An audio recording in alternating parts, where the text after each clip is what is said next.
Police are supposed to protect and serve, but has that ever been the case for Black Americans? Today's baggage: how slavery helped create modern-day policing. Let's take it back to 1619, when a group of several hundred Africans were kidnapped from their village, forced onto a Portuguese ship, only to be stolen by English pirates at sea.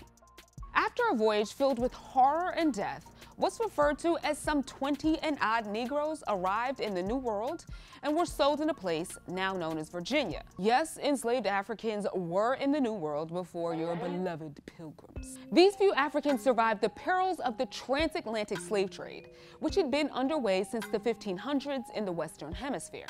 During the slave trade, Africans were captured and forcibly brought to the Americas in ginormous numbers. Historians say that from 1526 to 1867, something like 12.5 million enslaved people were stolen from Africa and journeyed to the Americas. Only about 11 million arrived alive. Back to 1619. Those who did survive the horrors of the slave trade and were brought to what would become the U.S. were also subjected to the first form of organized policing in the South, known as the Slave Patrol. In case you missed it, the Slave Patrol and slave catchers were the first form of organized police in the South. These watching-ass white folks first emerged in the colony of Carolina in the early 1700s and set the tone for policing as we know it. The Slave Patrol kept tabs on the whereabouts of the enslaved. And that meant if Black men and women were off a plantation, then the Slave Patrol could demand to see a slave badge noting their occupation. Slave Patrol could stop and search whomever's belongings just because. Now, I wonder who that sounds like. Then there was the slave catchers. That role is pretty self-explanatory. Slave catchers chased and returned runaways. They also intentionally scared the bejesus out of the enslaved to instill a sense of fear and prevent revolts. There was some overlap between the role of the slave catcher and the slave patrol, but together they enforced the idea that Black people were second-class citizens and that white people were the authority. And organized police departments, they enforced this racial hierarchy too. In South Carolina, for example, by 1837, there were dozens of officers in the Charleston Police Department whose jobs were essentially to monitor the enslaved. And though slavery was abolished after the Civil War, the spirit of tracking and policing Black folks lived on. During the Reconstruction era, Black codes were enacted with the quickness, and they restricted how Black folks could live their lives. David A. Harris is a law professor at the University of Pittsburgh. Harris specializes in law enforcement and race, so y'all know we're gonna have a lot to talk about. How did Black people's relationship with law enforcement change after emancipation?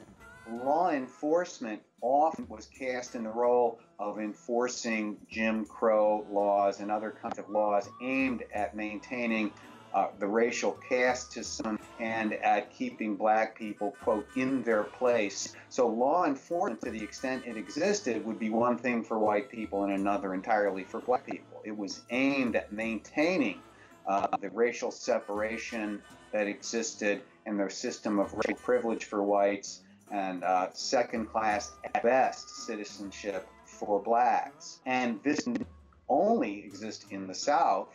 There were certainly law enforcement efforts that did the same thing in northern city towns.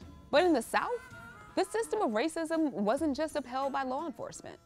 Vigilante groups like the Ku Klux Klan played a massive role in terrorizing Black communities with lynchings and other forms of violence. You would find many powerful and prominent people to have been members of the KKK, including law enforcement. You would think today nobody in law enforcement would want to be out front as a member of the KKK. Of course, you wouldn't see that. But in those days, it was acceptable for many kinds of leading citizens to be involved, and law enforcement was no exception. Case in point, Hugo Black, an ex-Klan member who went on to become a member of the U.S. Supreme Court. I digress. So for the most part, it was the responsibility of the police to uphold the law of the land, which in the South meant enforcing segregation. Police were oppressive and violent. This was well documented during the Civil Rights Movement, when at times they wore riot gear while using hoses and dogs on peaceful protesters. Why is the imagery of the police dog so important? So you don't have to go far back into history to imagine black people running away from slavery being tracked by dogs. But then we have actual documentary evidence in which we see dogs used as instruments of law enforcement and utter terror and just as weapons in the civil rights era. It's a weapon, literally, for law enforcement purposes, like a club or a gun would be. And it is also a message from history. Dogs have been used before in contexts like this, and they're being used now. They sure are. This picture was taken just a few years ago in Ferguson. I think this is what they call deja vu.